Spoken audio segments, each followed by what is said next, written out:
Assalamualaikum warahmatullahi wabarakatuh. Halo semuanya, jumpa kembali dengan saya, Karsto. Apa kabar kalian semua? Semoga kalian selalu sehat, baik dan tentunya dimudahkan segala urusannya oleh Tuhan Yang Maha Esa. Amin amin ya rabbal alamin. Oke, seperti biasa kali ini saya akan menceritakan sebuah kisah horor, melanjutkan cerita yang kemarin. Dan bagi kalian yang baru bergabung, jangan lupa klik tombol subscribe-nya. Klik juga lonceng notifikasinya serta like video ini, agar kalian semua tidak ketinggalan cerita-cerita menarik dan tentunya yang terbaru dari channel kami. Oke, terima kasih. Dan langsung saja tanpa berlama-lama lagi, bagaimana kelanjutan kisahnya?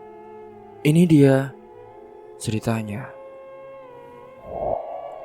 Setelah kejadian demi kejadian yang tak mengenakan yang dilakukan oleh ayahnya kepada Mirna saat itu. Singkatnya, beberapa hari setelahnya, Fajri datang pagi-pagi sekali. Motornya berhenti di parkiran mal tempat Mirna bekerja saat itu. Ia duduk menunggu menatap ke arah pintu masuk toko baju yang sudah mulai dibuka. Pagi itu tak ada kabar dari Mirna semalaman. Hanya satu pesan pendek yang membuatnya tidak bisa tidur. Pesan yang isinya penuh ketakutan. Dan begitu toko dibuka, Fajri pun segera berdiri dan melihat Mirna muncul dari dalam dengan wajah yang jelas, menyimpan lelah, pucat dan juga tatapan kosong.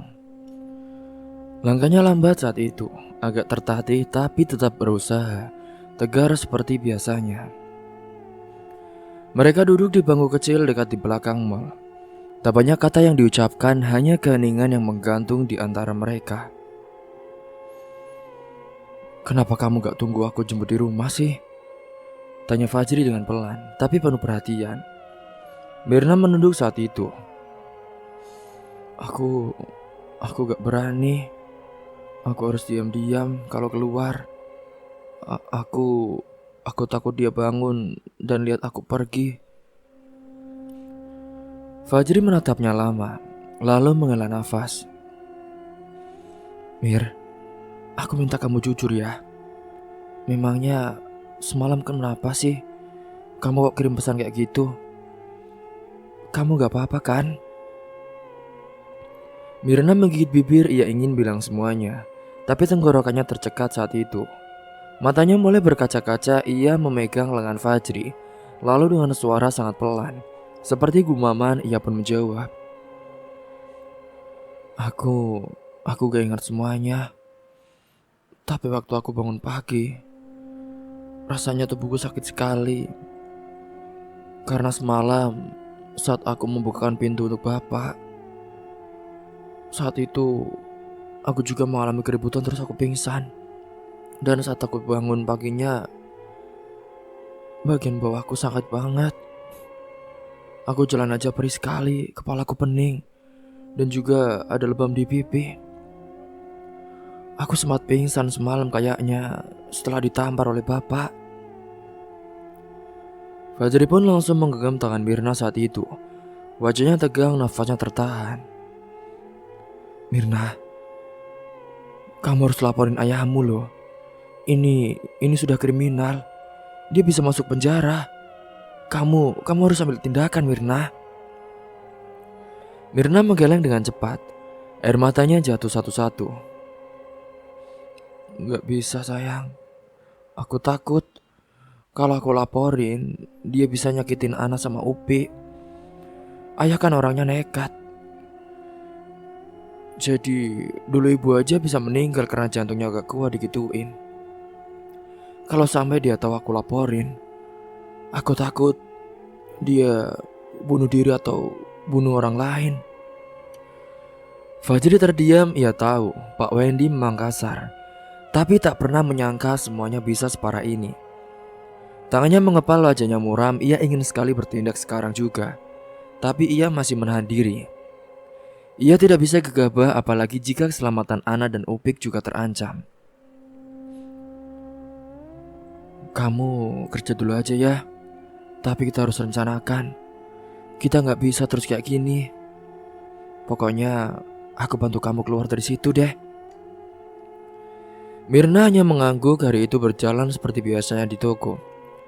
Pelanggan datang dan pergi, musik pop pun pelan dari speaker toko tetap menyala saat itu. Seolah dunia tak berubah. Tapi bagi Mirna, dunianya sudah hancur. Saat ia berdiri lama saat itu, singkatnya, kakinya terasa sangat nyeri. Ia berjalan pelan, berusaha menyembunyikan kesakitannya.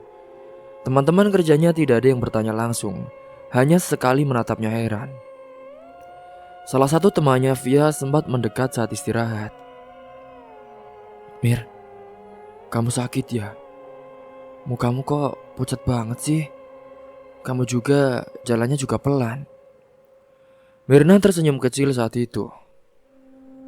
"Gak apa-apa, aku cuma kecapean saja kok." Via mengangguk walau tampak ragu. Tapi seperti biasa, tak ada yang benar-benar menggali. Orang-orang di sekelilingnya terbiasa melihat Mirna menutupi luka dengan senyum. Sudah terlalu asing saat itu. Di sela waktu istirahat, Mirna membuka pesan di HP-nya. Ada satu pesan baru dari Ana. "Kak, tadi pagi ayah tidur lagi, Kak. Kami udah ke sekolah. Ayah gak marah kok. Kakak hati-hati ya kerjanya." Air mata pun kembali menggenang saat itu. Ana masih kecil tapi sudah harus paham bagaimana menjaga ketenangan rumah. Seolah semuanya beban yang harus dibagi. Fajri kembali mengirim pesan pendek saat itu. "Sayang, aku cari tempat tinggal buat kalian ya. Kalau kamu siap, kita pergi. Aku bantu urus semuanya. Kamu gak usah takut, ya." Mirna membalas dengan singkat. "Terima kasih ya sayang. Tapi kita pelan-pelan saja ya. Aku belum siap untuk laporin ayah." Sepulang kerja hari itu, Mirna tidak langsung pulang. Ia duduk di pojok mal, tempat di mana ada mesin minuman dan juga bangku kecil. Fajri datang menyusul membawakan teh hangat. Mereka hanya duduk berdua memandangi orang-orang lalu lalang. Dunia di luar masih berjalan, padahal dunia Mirna seperti sudah berhenti sejak semalam. Fajri memecah keheningan saat itu. "Mirna, aku sudah ngobrol sama kakakku. Dia itu kerja di lembaga perlindungan perempuan. Katanya ada cara buat kamu dan adik-adik aman tanpa harus langsung untuk lapor polisi. Kamu bisa pakai mediasi atau pendamping hukum." Mirna menatap Fajri dengan harap-harap cemas. "Kamu beneran?" "Iya, tapi kamu harus siap ya. Kamu juga harus berani bicara. Setidaknya nanti saat kamu di tempat aman. Jangan biarin ayahmu terus-terusan hancurin hidup kamu dan adik kamu." Mirna menunduk saat itu. "Aku juga pengen pergi dari rumah itu, Fajri. Tapi aku belum tahu harus mulai dari mana. Aku takut banget." Fajri pun meraih tangan kasihnya saat itu. "Sayang, kamu gak sendiri kok. Aku ada di sini.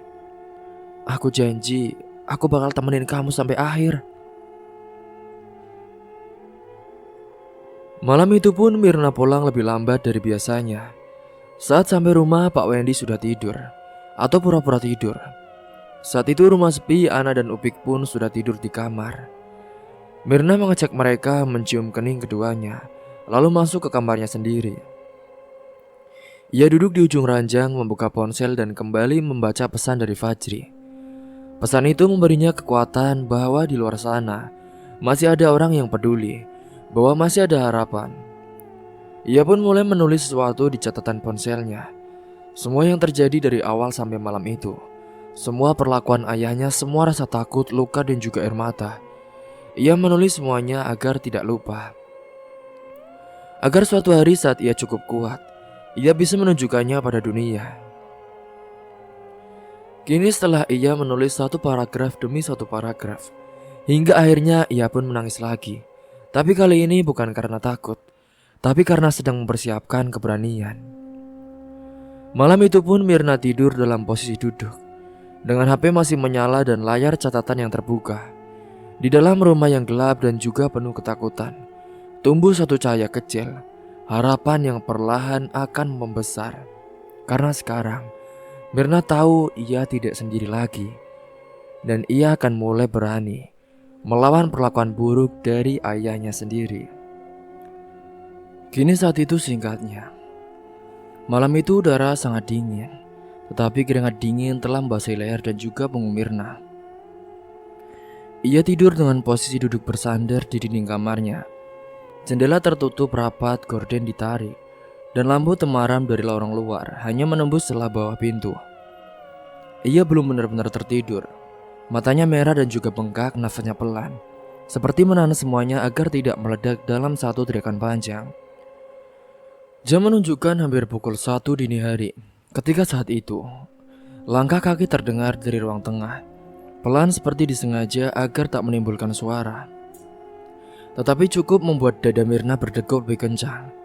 Ia mengenali suara langkah itu, berat, goyah dan juga seperti biasa disertai aroma alkohol yang samar mulai mengisi udara. Pintu kamar Mirna bergetar dengan perlahan, kemudian terbuka dengan pelan. Mirna menegang. Di ambang pintu itu sosok ayahnya sudah berdiri. Matanya merah, nafasnya berat dan wajah penuh kekosongan yang menyeramkan. Ia menatap Mirna seperti seorang yang telah kehilangan nalar. Mirna pun mundur merapat ke dinding. Tangannya gemetar, mulutnya ingin berteriak, tapi suara seolah tersangkut di tenggorokan. Ayahnya berjalan masuk tanpa bicara sepatah kata pun. Tatapan matanya kosong tapi langkahnya mengancam. Mirna, Bapak tahu kau sudah pulang, nak. Dan Bapak tahu kamu pasti mikir macam-macam kan tentang semalam. Ucapnya pelan namun tajam. Mirna menunduk, tubuhnya menggigil. Ia hanya bisa menggeleng, mencoba kuat, dan juga mencoba membuat dirinya sekecil mungkin. Dengar ya, kalau kau berani lapor, berani cerita ke siapapun, Bapak sumpah, Bapak akan sebarkan semua aibmu itu. Dan bukan cuma itu saja, Ana, Upi, mereka juga akan ngerasain. Kamu mau? Lanjut Pak Wandi, kini suaranya lebih rendah dan juga berbisik. Ancaman itu masuk seperti pisau yang mengoyak isi perut Mirna. Jantungnya serasa berhenti, ia memandang ayahnya dengan air mata yang kini jatuh tanpa suara. Ia tak bisa bicara, bahkan nafas pun sulit keluar saat itu. Pak Wandi meraih tangannya menggenggam kuat. Ia pun menyakitkan. Kamu pikir Bapak takut sama polisi, sama penjara? Hah? Udah banyak ya orang yang Bapak hadapi. Tapi kamu anak durhaka kalau macam-macam. Mirna hanya bisa mengangguk cepat-cepat, mencoba meyakinkan ayahnya bahwa ia tak akan melakukan apapun. Tapi di dalam hatinya ia tahu satu hal, ia tak akan bertahan lama kalau terus seperti ini. Setelah ancaman itu, Pak Wandi pun berdiri dan mengusap wajahnya. Besok pagi, Bapak butuh uang. Kamu ngasih Bapak 200 ribu. Kau dengar kan? Bapak mau judi sama teman-teman. Kalau gak ada, Bapak ngamuk. Dan jangan buat Bapak marah. Lalu ia pun keluar, menutup pintu kamar Mirna dengan pelan, seperti tak terjadi apa-apa. Tapi bagi Mirna, dunia seperti runtuh sekali lagi malam itu. Tangisnya pecah tapi tetap tertahan dalam pelukan diam. Ia memeluk lututnya, menggigit bibirnya sendiri agar tak bersuara. Ia takut membangunkan adik-adiknya. Ia takut suaranya sampai ke ruangan lain. Luka-luka fisik bisa sembuh, tapi luka dari ancaman dan juga kekerasan yang menyusup di antara keluarga, yang seharusnya menjadi tempat paling aman, itulah yang membuat jiwanya perlahan hancur. Ia tak tahu harus percaya pada siapa selain Fajri. Tapi bahkan Fajri pun tak mungkin tahu semua perasaan yang berkecamuk di dalam dirinya. Sekitar pukul 3 dini hari, Mirna baru mulai bisa tidur. Tapi tidurnya gelisah diselimuti mimpi buruk. Mimpi ibunya menangis mencoba meraih dirinya dari jauh, tapi tertutup oleh bayangan ayah tinggi dan juga gelap. Pagi datang dengan lambat, cahaya matahari masuk lewat celah gorden. Mirna terbangun dengan tubuh lelah, ia melihat jam. Sudah hampir pukul 6 dengan sisa tenaga. Ia bangun dan berjalan pelan ke kamar mandi. Badannya masih sakit tapi ia harus tetap bergerak. Ada adik-adik yang harus disiapkan ke sekolah. Sementara Ana dan Opik, ia keluar dari kamar mereka. Masih dengan seragam setengah rapi, wajahnya mereka cerah. Polos tak tahu apa yang sedang dihadapi oleh kakaknya. "Kakak masak nasi ya?" tanya Opik sambil mengucek mata. "Iya sayang, itu kakak juga bikinin telur juga buat kamu," jawab Mirna dengan suara lembut, selembut mungkin meski hatinya sudah remuk. Mereka pun makan bersama di lantai di ruang tengah. Sementara Pak Wandi saat itu, ia masih di kamar mendengur dengan keras. Mirna hanya bisa berharap pagi itu berlalu dengan cepat. Ia memberi uang saku ke Ana dan juga Opik. Mencium kepala mereka, memberi pelukan lama seakan-akan itu bisa membuat mereka lebih kuat hari ini. Setelah mereka berangkat, Mirna duduk sendirian di dapur. Di depannya 2 lembar uang 100.000 diletakkan di meja. Uang yang seharusnya ia bisa tabung, tapi hari ini harus kembali direlakan. Ia tahu kalau tidak diberikan, ayahnya bisa berbuat lebih gila lagi. Pada waktu itu pun, Fajri mengirim pesan. "Mirna, aku sudah cari tempat aman nih Mir. Aku mau kamu dan adik-adik bisa tinggal di sana sebentar. Nanti kita cari solusi pelan-pelan ya. Kamu jangan takut." Mirna yang sudah mendapatkan ancaman semalam dari ayahnya, ia pun hanya membalas dengan pendek. "Aku kasih kabar lagi nanti ya. Makasih ya Fajri." Hari itu pun, ia izin tidak masuk kerja. Badannya memang belum pulih, tapi lebih dari itu, hatinya terlalu berat. Ia habiskan hari dengan membereskan rumah, mencuci pakaian, lalu duduk di pojok kamarnya, membuka catatan yang semalam ia tulis. Ia membaca ulang semua yang telah ditulis. Ia pun tambah 1 paragraf lagi tentang ancaman, tentang uang dan juga tentang keputusasaannya yang terus menumpuk. Ketika matahari mulai tenggelam saat itu, Pak Wandi pun bangun dari tidurnya. Ia keluar kamar langsung menuju dapur. Melihat 2 lembar uang yang sudah disiapkan di meja, ia tertawa kecil dan mengambilnya. Tanpa sepatah kata pun pada Mirna, ia pergi lagi. Keheningan pun kembali memenuhi rumah. Mirna duduk memandangi pintu yang tertutup setelah ditinggal ayahnya. Ada rasa lega sesaat tapi juga cemas.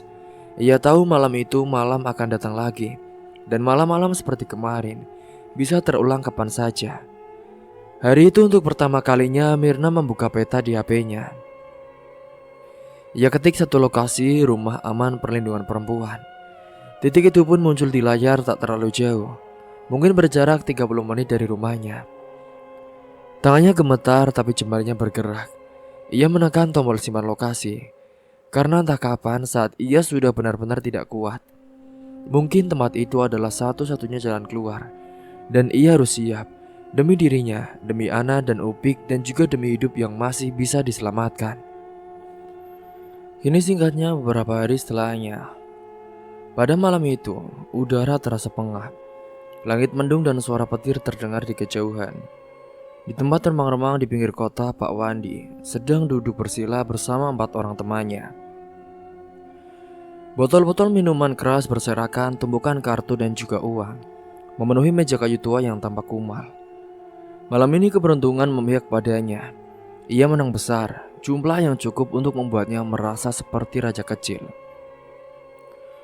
Salah satu dari teman berjudi Pak Wandi, seorang pria berusia sekitar 30-an bernama Ruli. Ia merhatikan Pak Wandi dengan mata menyipit. Ia mengisap rokoknya dalam-dalam sebelum membuka mulut. "Di, anak cewek lo itu yang sering lo ceritain, Mirna ya? Katanya cakep. Bener, begitu?" ucapnya.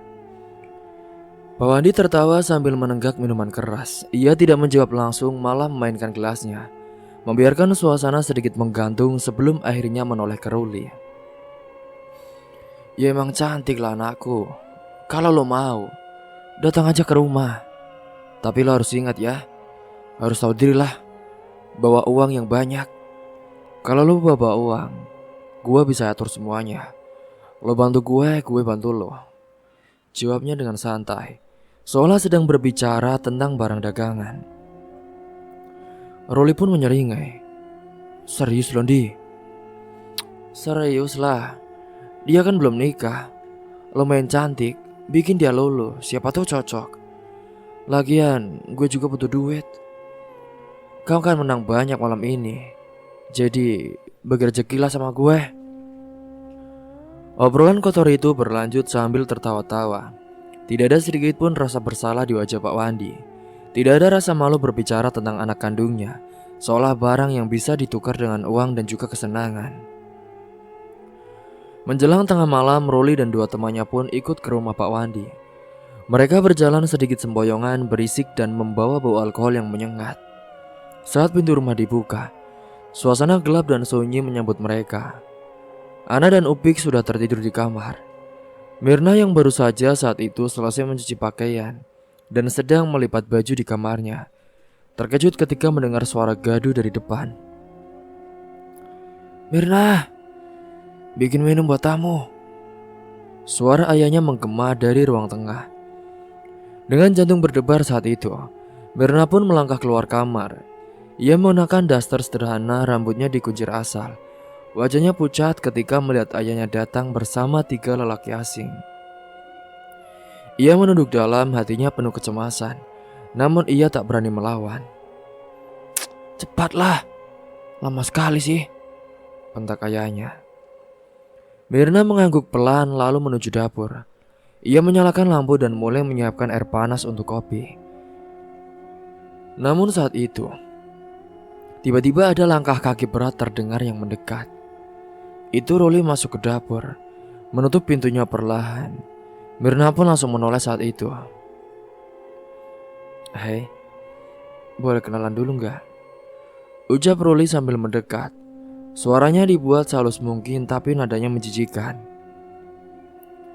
Mirna memundurkan diri tapi pinggangnya menabrak meja. Maaf mas, saya lagi bikin minum.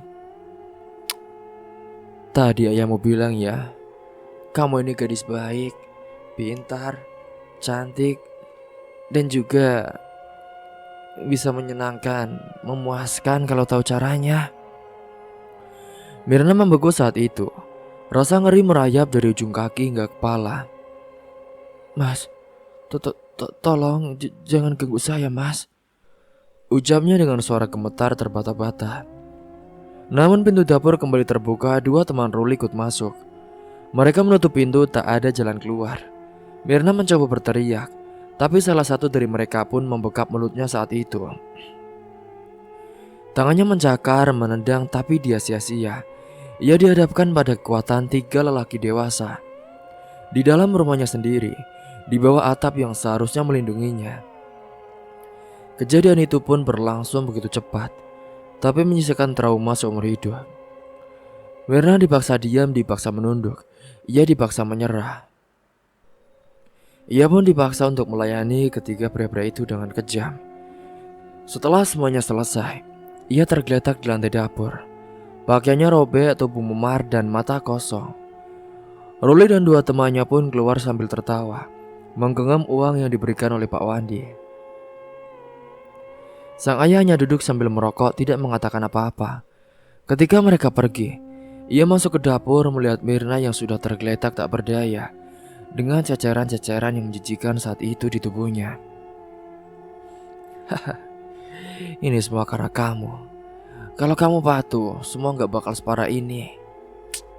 Jangan bikin malu keluarga ya, katanya dengan dingin. Lalu keluar rumah, membiarkan Mirna sendirian dalam kegelapan dan juga rasa sakit yang tak bisa dijelaskan. Kini di dalam dirinya sesuatu runtuh malam itu. Bahkan air mata pun tak mampu untuk keluar. Ia hanya memandangi langit-langit dapur, mencoba meyakinkan dirinya bahwa ini semua hanyalah mimpi buruk. Tapi rasa sakit yang nyata, bau keringat, darah dan juga sisa-sisa penghinaan membuatnya sadar bahwa ini semua adalah tindakan nyata dan juga kejam. Malam itu pun Mirna tidak tidur, ia tidak bergerak. Tubuhnya kaku, jiwanya hancur. Cahaya pagi menyelinap masuk lewat jendela kecil di atas dapur, tapi tidak membawa kehangatan. Hanya kenyataan baru yang lebih gelap dari malam sebelumnya. Pagi harinya Ana dan Opik bangun lebih pagi dari biasanya. Mereka bertanya di mana kakaknya, tapi Mirna tak menjawab. Ia hanya memandangi mereka dari dapur dengan mata kosong. Fajri pun mengirim pesan saat itu. "Kamu baik-baik saja, Mir? Aku mimpi buruk semalam. Aku khawatir sekali sama kamu loh, Mir." Tak ada balasan dari Mirna. Ia menatap layar ponselnya lama sekali. Sebelum akhirnya ia mengetik singkat. "Kita harus bicara hari ini." Siangnya setelah memastikan ayahnya tak di rumah, Mirna berjalan pelan ke tempat kerja saat itu. Ia tidak masuk kerja, hanya ingin bertemu Fajri. Ketika Fajri melihatnya, ia pun langsung panik. "Mirna, ya Tuhan, apa yang terjadi sama kamu, Mirna? Kamu kenapa begini?" Mirna tidak langsung menjawab. Ia memeluk Fajri, tubuhnya gemetar. Aku gak kuat lagi, Jri. Bapak, mereka, bisiknya dengan terbata. Fajri membawa Mirna ke tempat lebih sepi, sebuah rumah kosong milik temannya yang sedang kosong. Di sana Mirna pun menceritakan semuanya. Air mata tak berhenti mengalir setiap kata yang keluar, seperti luka yang sobek dipaksa dari dalam dirinya. Fajri mendengarkan dengan wajah yang sulit digambarkan, antara marah, sedih dan juga bingung. "Mir, ayo kita lapor. Aku temenin kamu. Aku jamin kamu dan adik-adikmu pasti aman kok." Tapi Mirna masih ragu saat itu. Kalau dia nekat, Ana dan Upik bisa celaka, aku takut. Aku gak mau mereka ngalamin apa yang aku alami. Setelah dia bertemu dengan Fajri, hari itu pun ia benar-benar sudah tak memiliki semangat hidup lagi. Ia bingung harus bagaimana lagi. Ia sudah tidak kuat menjalani hari-harinya. Harus memberikan uang kepada ayahnya, mengurus adiknya, dan juga dengan ia yang sekarang sudah kotor seperti ini. Singkat cerita, saat itu angin sore menerpa wajah Mirna saat ia berjalan menyusuri trotoar sempit menuju sebuah apotek kecil di ujung jalan. Langkahnya lambat, seolah setiap langkah membawa beban yang tak tertanggungkan. Hari itu pikirannya penuh oleh satu kekhawatiran besar yang tak bisa ia abaikan lagi. Perutnya sering mual, tubuhnya lemas, dan yang paling menakutkan, siklus haidnya tak datang selama 2 bulan. Semua tanda itu jelas, tapi tetap saja ia berharap itulah hanya efek stres, hanya kelelahan, hanya trauma yang membuat tubuhnya kacau. Namun harapan itu runtuh ketika ia melihat 2 garis merah terang pada alat tes kehamilan di toilet umum, tak jauh dari apotek. Tangannya gemetar, tes itu jelas. Ia pun hamil. Tubuhnya lemas, lututnya nyaris tak mampu menahan berat tubuh. Ia terduduk di lantai mencoba bernafas, tapi dadanya sesak, matanya berair. Aku hamil. Tidak mungkin. Tidak, bisiknya pelan nyaris tak terdengar. Air matanya jatuh satu persatu. Rasanya dunia menghantamnya tanpa ampun. Bayangan ayahnya malam-malam gelap di dapur, juga suara lelaki asing yang mengoyak harga dirinya, semua itu kembali seperti film rusak yang diputar berulang. Ia memeluk lututnya, ingin menghilang dari dunia, ingin berteriak keras mungkin, tapi tak ada suara yang keluar. Ia merasa hancur, tak berguna, dan juga kotor. Setelah hampir 1 jam ia duduk sendiri di sana. Akhirnya ia memberanikan diri keluar. Langit mulai gelap, jalanan ramai, lampu kendaraan menyilaukan. Tapi Mirna berjalan seperti orang kehilangan arah. Pandangannya kosong, telinganya berdenging. Ia tidak mendengar suara klakson keras dari arah kanan, tidak melihat mobil yang melaju cukup kencang di jalur utama saat itu. Hingga Mirna yang juga benar-benar sudah muak dengan hidupnya. Ia juga yang sudah menulis surat yang ditinggal di kamarnya. Hari itu pun menjadi hari terakhir hidupnya di dunia. Ia tertabrak oleh mobil dengan keras. Kepalanya hancur. Tubuhnya remuk saat itu. Tubuh Mirna pun terpental ke pinggir jalan, orang-orang berteriak. Lalu lintas ketika kacau. Seorang pria dari dalam mobil pun langsung keluar dengan panik. 10 menit kemudian saat itu, suara sirene ambulans meraung. Petugas medis segera turun dan memeriksa kondisi Mirna. Mereka bekerja cepat. Salah satu petugas berkata, "Ini sangat mengerikan." Sementara di sisi lain saat itu Fajri merasa gelisah. Ia merasa firasat buruk sejak sore. Pesan-pesannya tak dibalas, teleponnya tak diangkat. Ia mencoba menghubungi teman-teman kerja Mirna, tapi tak ada yang tahu kemana ia pergi. Akhirnya ia pun memutuskan pergi ke rumah Mirna, berharap bisa bertemu atau setidaknya mendapatkan kabar. Di rumah ternyata hanya ada Ana dan juga Upik. Mereka mengatakan bahwa kakaknya belum pulang sejak sore. Fajri pun langsung mencari ke rumah sakit sekitar setelah mendengar kabar dari tetangga tentang kecelakaan di jalan besar dekat apotek. Di rumah sakit itu ia pun akhirnya menemukannya. Mirna terbaring di ranjang UGD, kepalanya diperban, tangan kirinya digips, dan ada selang infus tangannya. Matanya masih terpejam saat itu. Hingga setelah sampai saat itu di rumah sakit, memang saat itu Mirna ternyata telah meninggal dunia dengan keadaan tubuhnya yang sudah hancur. Kepalanya hancur dengan tertabrak mobil begitu keras. Sementara Fajri saat itu hanya bisa menangis dengan keras melihat kasihnya meninggal dengan tragis. Dengan begitu mengerikan, ia tahu ini semua adalah sebab dari kelakuan keji ayahnya. Hingga saat itu pun dokter datang menemui Fajri. Dokter pun juga bilang kepada Fajri bahwa Mirna saat itu juga dalam keadaan hamil. Mendengar itu pun Fajri semakin marah dan semakin dendam kepada ayah dari Mirna. Ia tak pernah menyangka bahwa tindakan keji itu benar-benar sudah membuat kekasih dari Fajri itu mengalami hidup yang mengerikan dengan akhir yang sangat mengenaskan. Gini singkatnya saat itu, jenazah pun dibawa rumah kepada Fajri untuk dibawa ke rumah duka. Sampainya di rumah saat itu, adik mereka Ana dan Upik menangis kejer ketika melihat saat itu ambulan datang membawa jenazah dari kakaknya. Sementara saat itu Pak Wandi, dia pun langsung kabur. Ia tak ingin terlibat dalam apapun urusan itu.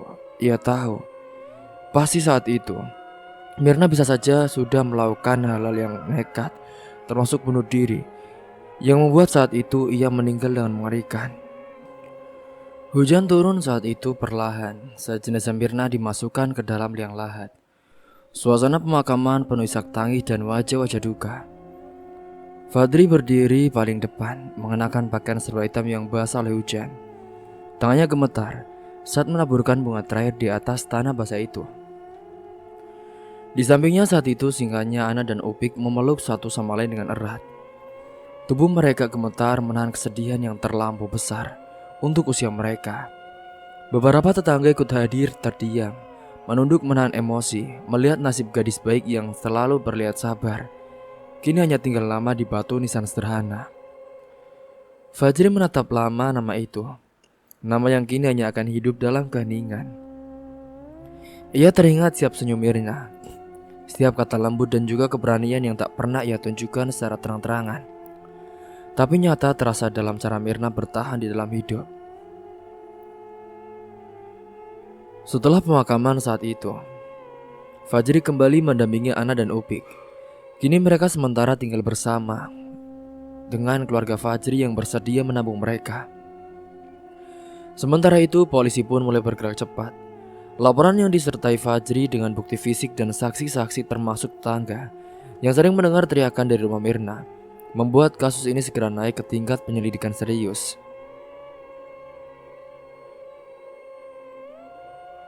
Pak Wandi yang sejak hari kematian Mirna menghilang tanpa jejak. Kali ini, setelah 2 minggu pencarian intensif, polisi sudah menemukan tempat persembunyiannya di rumah kosong dekat pelabuhan lama, tempat ia biasa berjudi. Ia pun ditangkap dalam kondisi mabuk berat, tak menyadari bahwa dunia di luar sudah berganti arah. Tak ada lagi yang menutup mata atas kejamannya. Penangkapan itu pun menjadi sorotan warga. Kisah tragis Mirna, banyak yang kaget dan juga marah, merasa gagal melindungi seorang gadis muda yang setiap harinya mereka lihat bekerja, tersenyum namun menyimpan luka begitu dalam. Kisah Mirna pun menjadi perbincangan, menjadi tamparan keras tentang kekerasan dalam rumah tangga yang kerap tersembunyi di balik dinding rumah yang tampak biasa. Hingga singkatnya saat itu, vonis pun dijatuhkan. Pak Wandi dinyatakan bersalah atas kekerasan dalam rumah tangga yang menyebabkan kematian serta pelecehan seksual terhadap anggota keluarga. Ia dijatuhi hukuman penjara seumur hidup tanpa kemungkinan bebas bersyarat. Tak ada satupun yang membelanya. Bahkan beberapa teman lamanya pun menjauh, tak ingin dikaitkan dengan kisah besar itu. Wandi tidak sendirian, ia bersama teman-temannya yang dulu ikut melakukan tindakan keji kepada Mirna. Dan setelah semua hukum sudah dilakukan, dan dari segala duka yang pernah ada, mereka memilih untuk menciptakan harapan. Sebab itulah yang Mirna inginkan, sebuah hidup yang lebih baik, yang lebih aman. Untuk semua orang yang pernah merasa tak punya tempat, kini tempat itu ada dan mereka akan menjaganya. Untuk Mirna, untuk cinta yang tak akan pernah mati. Kini Ana dan Upik hidup bahagia bersama dengan keluarga Fajri. Cerita pun tamat. Semoga dari kisah ini kita semua bisa mengambil hikmah dan pelajaran. Mungkin itu saja yang dapat saya sampaikan. Kurang lebihnya mohon maaf apabila ada salah kata ataupun ucapan yang kurang berkenan bagi kalian semua. Sampai jumpa di cerita selanjutnya. Akhir kata, wassalamualaikum warahmatullahi wabarakatuh.